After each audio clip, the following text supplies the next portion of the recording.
and the world at large to know that the Ruto must go, they were chanting in Karbarbet, is not His Excellency the President.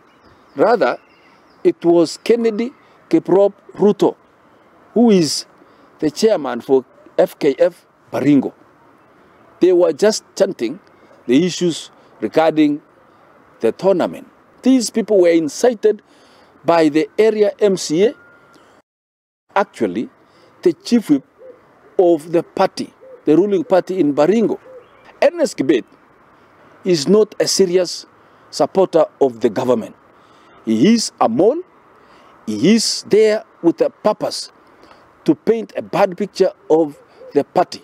And I want to appeal to the General Secretary of UDA party to put a spotlight on Kibet and even to strip him that chief whip position he has. How can he be the chief whip of the party and he is fighting the party?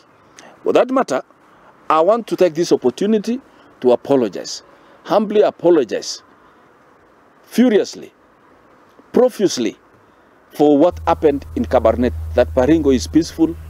It is just one person who is misleading the country. Now,